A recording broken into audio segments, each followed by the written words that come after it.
Welcome to news watch. ముందుగా headlines చూద్దాం. మత్తు పదార్థాలపై అవగాహన సదస్సు.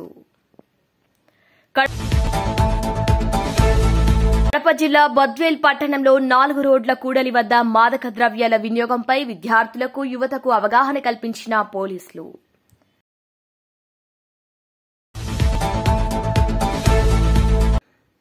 తెలంగాణ సంస్కృతి, ఆచార సాంప్రదాయాలకు ప్రతీక బోనాల పండుగ.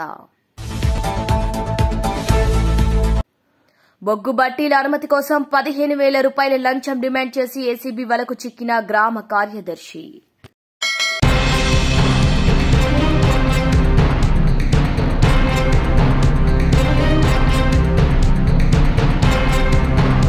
అంతర్జాతీయ మాదక ద్రవ్యాల దుర్వినియోగం, అక్రమ రవాణా వ్యతిరేక దినోత్సవం సందర్భంగా గురువారం ఉదయం పీలేరులోని గ్రామ పంచాయతీ కార్యాలయం సమావేశం మందిరంలో tahsildar Sivakumar, MPDO Sivashankar, urban CI Yugandhar, excise Subbareddy, వివిధ రాజకీయ పార్టీ నాయకుల ఆధ్వర్యంలో మాదక ద్రవ్యాల వినియోగం, పర్యావసనాల పట్ల అవగాహన కార్యక్రమం నిర్వహించారు.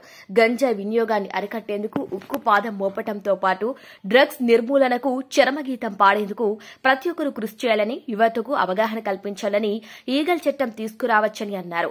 అనంతరం గ్రామ పంచాయతీ కార్యాలయం నుండి 4 రోడ్ల కూడలి గాంధీ వలయం వరకు ప్లకార్డులు చేతపట్టి నినాదాలు చేస్తూ భారీ ర్యాలీ నిర్వహించారు. గాంధీ కూడలి వద్ద మానవాహారంగా ఏర్పడి ర్యాలీలో పాల్గొన్న అందరి చేత డ్రగ్స్ నిర్మూలనకు, అక్రమ రవాణా వ్యతిరేకంగా పోరాడతామని ప్రతిజ్ఞ చేశారు. ఈ కార్యక్రమంలో టీడీపీ మండల నాయకులు Varanasi Srikanth Reddy, AMC chairman Puram Rammurthy, Nallari Riyaz, Amarnath Reddy, Polisetti Surendra, SM Basha, Vasanthala Raja, CPM Venkatesh, Srikanth, SI Lokesh, police, excise శాఖ, ఎన్సీసీ గవర్నమెంట్ డిగ్రీ కాలేజ్ విద్యార్థులు, వివిధ కళాశాలల విద్యార్థులు, వివిధ పార్టీల మహిళామణులు, సామాజిక సేవా సభ్యులు జయచంద్ర, హోంగార్డ్ సిబ్బంది ద్వారక, రమణ, విశ్వనాథ్ తదితరులు పాల్గొన్నారు.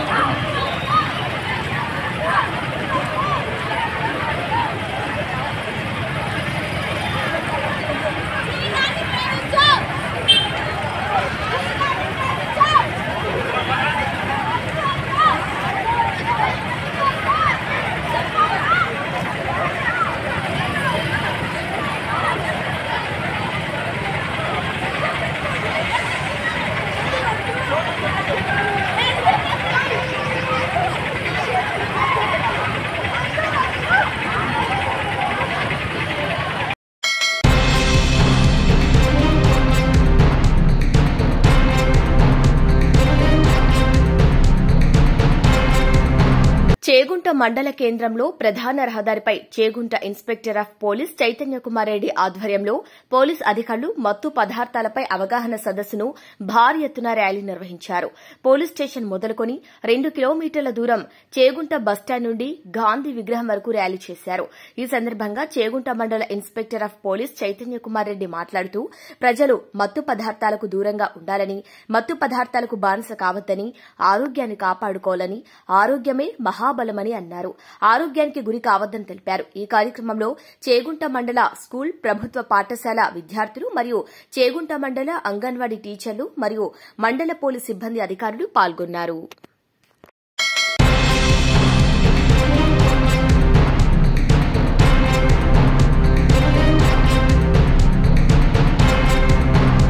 కడప జిల్లా బద్వేల్ పట్టణంలో 4 రోడ్ల కూడలి వద్ద మాదక ద్రవ్యాల వినియోగంపై విద్యార్థులకు, యువతకు అవగాహన కల్పించారు పోలీసులు. ఇక మత్తు పదార్థాల వ్యతిరేక దినోత్సవం సందర్భంగా బద్వేల్ పట్టణంలోని 4 రోడ్లు మొదలుకొని శ్రీ కన్యకా పరమేశ్వరి జిల్లా పరిషత్ ఉన్నత పాఠశాల నుండి ఆర్టీసీ బస్టాండ్ వరకు భారీ ర్యాలీ నిర్వహించారు. ముఖ్యంగా విద్యార్థులు, యువత జాగ్రత్తగా ఉండాలని, మత్తు పదార్థాలకు దూరంగా ఉండాలని, తమ జీవితాన్ని నాశనం చేసుకోవద్దంటూ విద్యార్థులకు పోలీసులు అవగాహన కల్పించారు.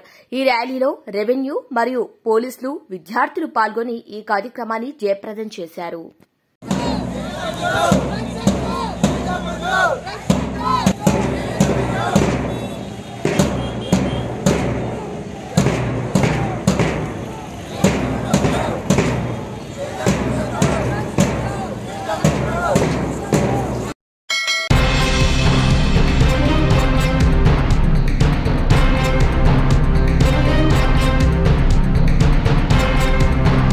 గోల్కొండ కోటలో కొలువైన జగదాంబిక అమ్మవారికి మొదటి ఆది గోల్కొండ కోట ప్రాంగణంలో జగదాంబిక అమ్మవారికి బోనం సమర్పణతో ఉత్సాహంగా జగదాంబిక గోల్కొండ బోనాలు ఘనంగా వేడుకలు ప్రారంభమయ్యాయి.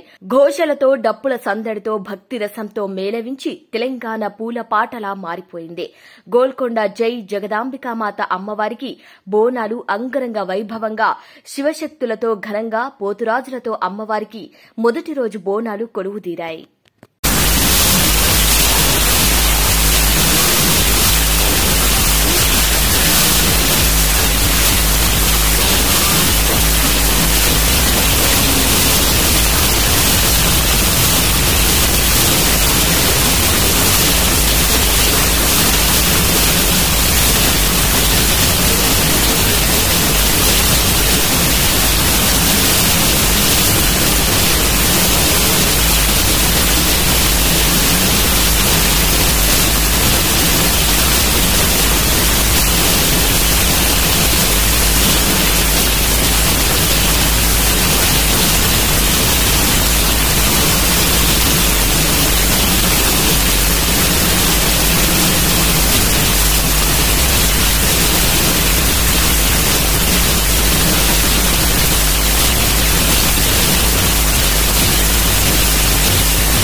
బీఆర్ఎస్వీ బడిబాట కార్యక్రమంలో భాగంగా ఉస్మానియా యూనివర్సిటీ పరిధిలోని జమాయి ఉస్మానియా ఉన్నత పాఠశాలను సందర్శించి మౌలిక సదుపాయాలను పరిశీలించి విద్యార్థులతో మాట్లాడారు బీఆర్ఎస్వీ నాయకులు.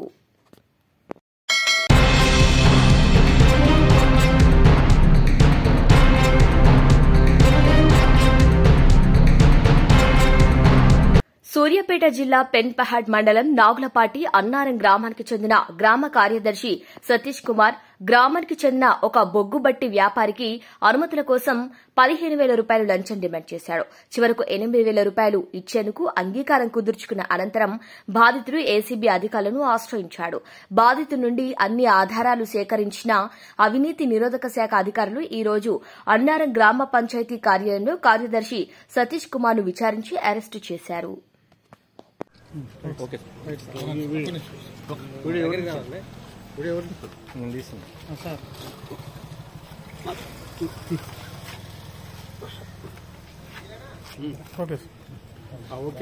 Good evening to all. ఈ నెల 6వ తారీఖు మా దగ్గర ఒక కంప్లైంట్ ఇవ్వడానికి నాగులపాటి అన్నారం గ్రామం నుంచి ఒక వ్యక్తి వచ్చాడు. అంటే అతని పేరు బయటికి చెప్పడానికి ఇబ్బంది అవుతుందని చెప్పి చెప్పడం లేదు.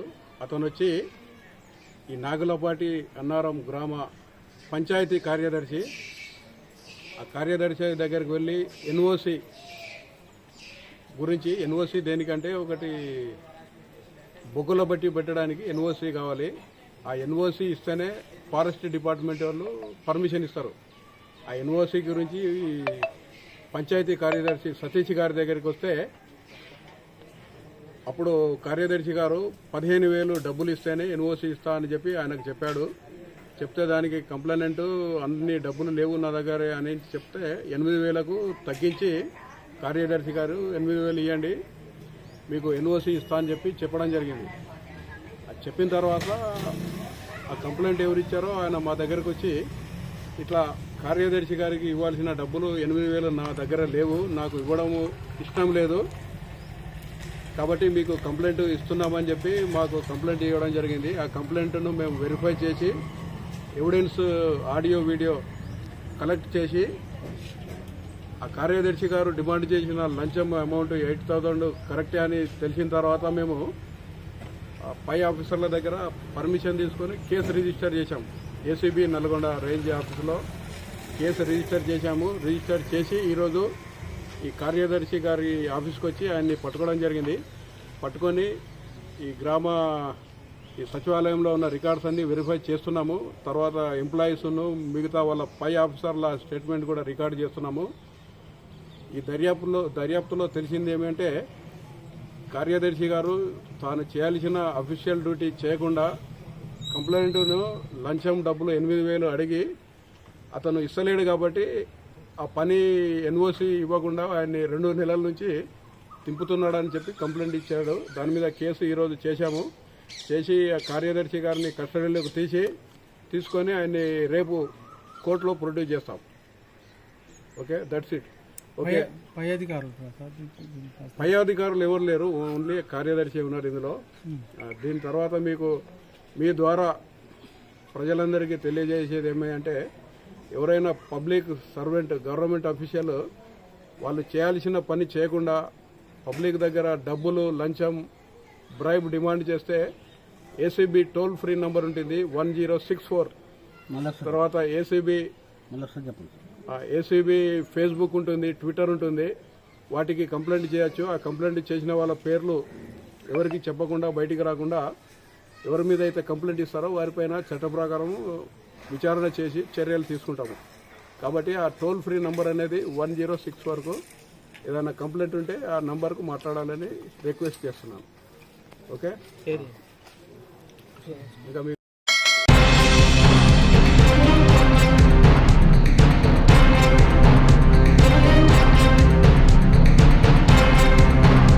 చరిత్ర ప్రసిద్ధిగాంచిన వరంగల్ మహానగరంలో భక్తుల పాలిట కొంగు బంగారమై విరాజిల్లుతున్న శ్రీ భద్రకాళి దేవస్థానంలో 15 రోజుల పాటు జరిగే శాకాంబరి నవరాత్రి మహోత్సవాలు ఈ రోజు నుండి ప్రారంభమయ్యాయి. అమ్మవారికి సహస్ర కళాభిషేకం నిర్వహించి దక్షిణాచార సాంప్రదాయాన్ని అనుసరించి ప్రతి తిథికి కాళీ క్రమంలో షోడశి క్రమంలో ఒక్కొక్క ఆది దేవత ఉంటుంది. ఈ దేవతను ఆరాధించడం వలన ప్రకృతి సమతౌల్యత దెబ్బతినకుండా ఉండటమే కాక సమస్త మానవాళి సుఖశాంతులతో సకల ఐశ్వర్యాలు సర్వ సౌభాగ్య సిద్ధిని పొందుతారని ఆగమ శాస్త్రాలు చెబుతున్నాయి. ఈ 15 రోజులు ఉదయం కాళీక్రమంలో, సాయంకాలం శ్రీక్రమంలో ఈ నిత్యయాగం అనగా తిథిమండల దేవతార్చన జరుగుతోంది. దానికనుగుణంగా ఉత్సవ మూర్తుల్లో గర్భాలయంలోని మూర్తికి కాళీక్రమాన్ని అనుసరించి, స్వప్నమండలంలోని మూర్తికి షోడాష్టి క్రమాన్ని అనుసరించి తిథిమండలం దేవతాలంకరాలు జరిపి పూజలు నిర్వహిస్తారు. అమ్మవారిని దర్శించుకోవటానికి భక్తులు గుడికి పోటెత్తుతారు. ఈ సందర్భంగా ఆలయాన్ని సందర్శించే భక్తుల సౌకర్యార్థం ఆలయ అధికారులు కూడా విస్తృతమైన ఏర్పాట్లు చేశారు. భక్తులందరూ కూడా అంత చక్కగా అమ్మవారిని అలంకరించడం జరిగింది. ఈ రోజు నుంచి అమ్మవారి శాకంబరి ఉత్సవాలు ప్రారంభమవుతున్నాయి. మరి ఈ రోజు తిథి మండల యోజన పూజని అర్చకులు వేద పండితులు చేయడం జరుగుతోంది. ఈ పూజల తర్వాత మరి అమ్మవారికి ప్రత్యేకంగా అభిషేకం జరుగుతుంది. సహస్ర కలశాలతో 1000 కలశాలతో అభిషేకం జరుగుతుంది. మరి ఈ యొక్క కార్యక్రమాలు దేవాలయంలో మరి శాకంబరి ఉత్సవాలని చేయడానికి కొత్తగా మా చైర్మన్ ధర్మకర్తల మండలి వారందరూ కలిసి మీటింగ్ పెట్టుకొని ప్రత్యేకంగా ఈ కార్యక్రమాల నిమిత్తం ఏర్పాటు చేయడం జరుగుతోంది. అదేవిధంగా మన ఎండోమెంట్ మినిస్టర్ గారైన శ్రీమతి కొండా సురేఖ మేడం గారు, మరి మన ఎమ్మెల్యే గారైన శ్రీ నాయన్ రాజేందర్ రెడ్డి గారు, మరి వీరందరూ కూడా చైర్మన్ గారు, కలెక్టర్స్ అందరూ కలిసి కోఆర్డినేషన్ మీటింగ్ పెట్టి ఈ యొక్క ఉత్సవాల్లో ఎలా చెయ్యాలి, భక్తులకు ఎటువంటి ఇబ్బంది లేకుండా ఎలా చెయ్యాలి అని మరి police department, revenue department, medical department అందరినీ కలిపి ఒక కోఆర్డినేషన్తో మీటింగ్ ఏర్పాటు చేస్తున్నారు. 10వ తారీఖు ఈ నెల అంటే జూలై 10వ తారీఖున శాకంబరిగా అమ్మవారిని అలంకరణలో దర్శనం చేసుకోవాల్సిందిగా కోరుచున్నాము. ఒకవేళ ఎవరైనా అమ్మవారి ఆలయం వరకు రాలేని వాళ్ళు ఈ యొక్క ఛానల్ ద్వారా తప్పకుండా మీరు అమ్మవారిని దర్శించవచ్చు. ఆ ఛానల్లో మీరు అమ్మవారిని దర్శించి అమ్మవారి కృపకు పాత్రలు కావాల్సిందిగా కోరుచున్నాము. మరి ఇంత అద్భుతమైన ఈ యొక్క దేవాలయంలో అమ్మ లైవ్గా ఉన్నారు. ఇక్కడ ఒక 10 నిమిషాలు కళ్ళు మూసుకొని కూర్చుంటే ఆ తల్లి దర్శనాన్ని, ఆ తల్లి కళ్ళను, ఆ తల్లిని చూసి